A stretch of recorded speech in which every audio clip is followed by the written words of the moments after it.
Le Père a voulu nous engendrer par sa parole de vérité pour faire de nous comme les prémices de toutes ses créatures. Alléluia, Alléluia, Alléluia, Alléluia,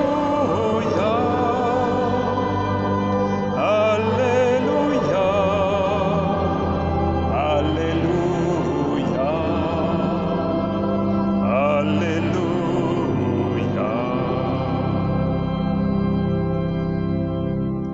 Le Seigneur soit avec vous. Évangile de Jésus-Christ selon saint Marc. En ce temps-là, les pharisiens et quelques scribes venus de Jérusalem se réunissent auprès de Jésus et voient quelques-uns de ses disciples prendre leur repas avec des mains impures, c'est-à-dire non lavées. Les pharisiens, en effet, comme tous les Juifs, se lavent toujours soigneusement les mains avant de manger, par attachement à la tradition des anciens. Et au retour du marché, ils ne mangent pas avant de s'être aspergés d'eau, et ils sont attachés encore par tradition à beaucoup d'autres pratiques, lavage de coupes, de carafes et de plats.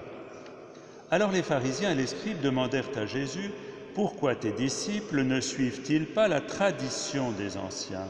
Ils prennent leur repas avec des mains impures. » Jésus leur répondit, « Isaïe a bien prophétisé à votre sujet hypocrite. Ainsi qu'il est écrit, ce peuple m'honore des lèvres, mais son cœur est loin de moi. C'est en vain qu'ils me rendent inculte. Les doctrines qu'ils enseignent ne sont que des préceptes humains. Vous aussi, vous laissez de côté le commandement de Dieu pour vous attacher à la tradition des hommes. » Appelant de nouveau la foule, il lui disait, « Écoutez-moi tous, et comprenez bien, rien de ce qui est extérieur à l'homme et qui entre en lui ne peut le rendre impur, mais ce qui sort de l'homme, voilà ce qui rend l'homme impur. » Il disait encore à ses disciples à l'écart de la foule, « C'est du dedans, du cœur de l'homme que sortent les pensées perverses, inconduite, vol, meurtre, adultère, cupidité, méchanceté, fraude, débauche, envie, diffamation, orgueil et démesure. Tout ce mal qui vient du dedans et rend l'homme impur. » Acclamons la parole de Dieu.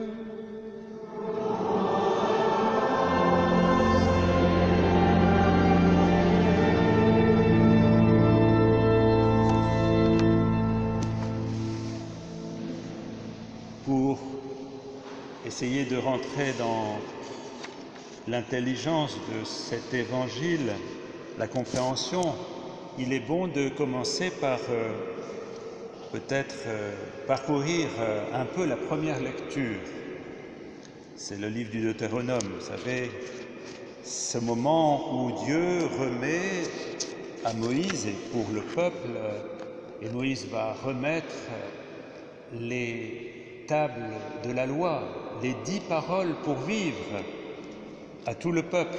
Alors ce peuple, qui était un peuple esclave en Égypte, a été libéré par Dieu pour devenir un peuple élu.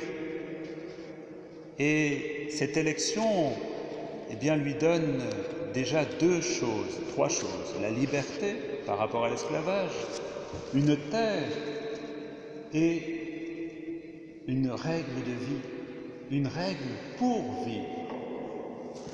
Cette terre qu'on appelle terre sainte, parce que Dieu est saint et que le cadeau qu'il donne, c'est une terre sainte. Alors qu'est-ce que ça veut dire le mot de sainteté?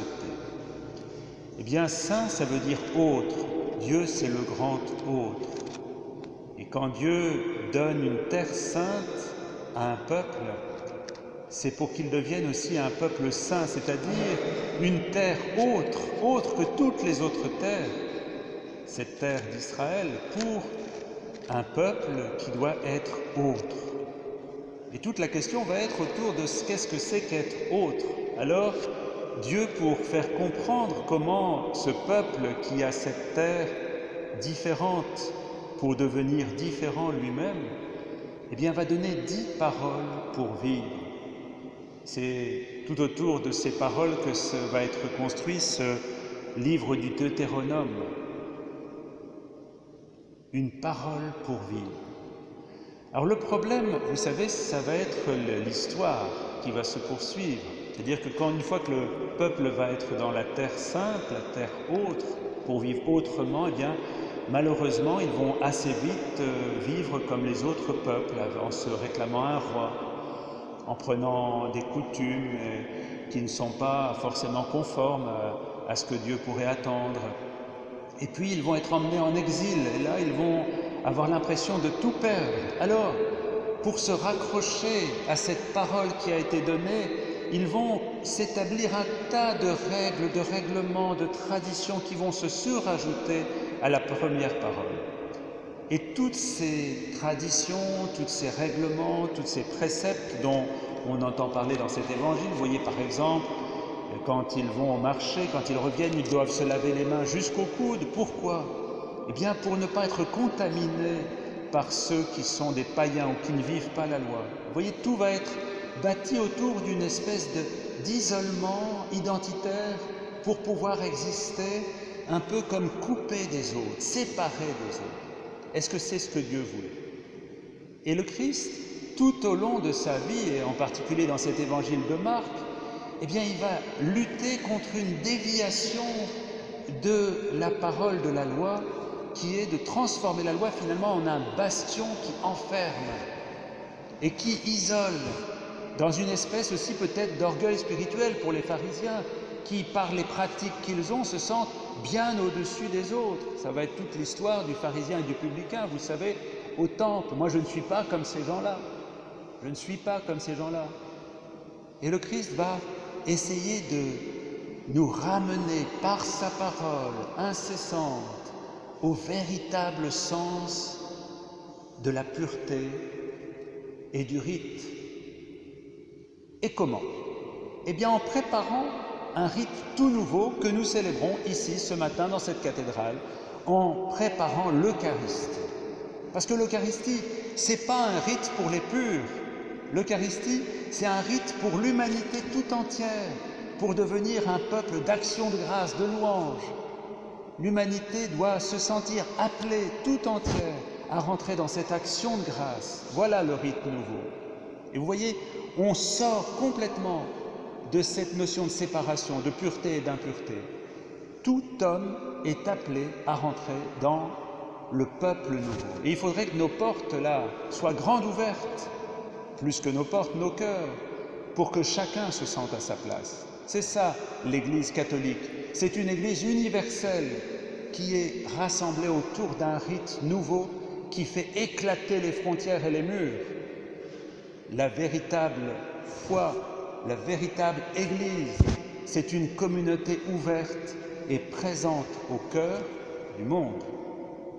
Hier matin, j'avais un ami qui est à Toulouse en famille actuellement et qui voulait assister à la messe. Alors il a regardé le site du diocèse, participé à l'Eucharistie et il a vu qu'il y avait une messe à 8 heures. Méfiez-vous des sites du diocèse, ils ne sont pas toujours à jour. Donc il est arrivé à 8 heures devant cette église, une pancarte, les messes reprendront début septembre. Bon, raté. Alors il repart chez lui, attristé de ne pas avoir pu vivre l'Eucharistie, et sur un trottoir, un matelas, et sur ce matelas, un homme encore jeune, peut-être 25-30 ans, avec contre lui un petit bébé, il dormait, et un autre enfant de 3 ans sous cette couverture aussi, dehors, par terre, sur un matelas avec une couverture rouge, un petit bébé, son père et un autre enfant, et à côté un biberon et une bouteille d'eau. Voilà, le Christ est là, il est présent là, par terre, sur ce matelas. Vous voyez, il n'a pas eu le Christ dans l'Eucharistie où il voulait aller, il a retrouvé le Christ sur ce trottoir. Ces 3 personnes. Le Seigneur nous appelle à transformer notre cœur, notre regard, pour voir où est le véritable rite, où est le véritable sens de notre foi. Et le sens de notre foi, c'est d'ouvrir toutes les frontières. Enfin, là, je ne fais pas de politique, hein.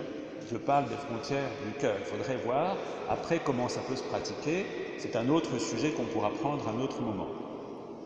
Mais ouvrir le cœur profond à la vie, être présent à ce monde, ne pas avoir peur de ce monde. Il faut être dans le monde sans être du monde. Et c'est ça tout l'enjeu de l'altérité, d'être autre. Vous voyez, on pourrait avoir dans une période aussi où peut-être l'Église a l'impression d'être en perte de vitesse, de se sentir un peu effrayé, de se replier sur nous-mêmes, alors que c'est le grand moment pour devenir des témoins dans la pâte du monde, des témoins de cette espérance que tout homme est appelé à cette vie que nous portons, que nous avons l'immense joie de porter, cette vie du Christ ressuscité, qui est faite pour tous. Alors, accueillir ce monde, le recevoir, ce n'est pas lui qui va nous mettre dans l'impureté, mais accueillir toute chose pour que, éclairés de l'intérieur, au plus profond de notre cœur, nous découvrions ce qui est juste et ce qui ne l'est pas, ce qui est pur et qui ne l'est pas, mais dans notre cœur. L'enjeu de la conversion, c'est de transformer notre cœur, d'ouvrir nos cœurs, de purifier nos cœurs, non pas par des pratiques extérieures, mais par une conversion très profonde qui jaillit du plus profond. Et que le Seigneur nous donne, à l'écoute de cet évangile, d'ouvrir notre cœur à la parole, de nous laisser transformer pour devenir bonne nouvelle pour ce monde en attente de l'amour qui jaillit sans cesse du cœur de Dieu.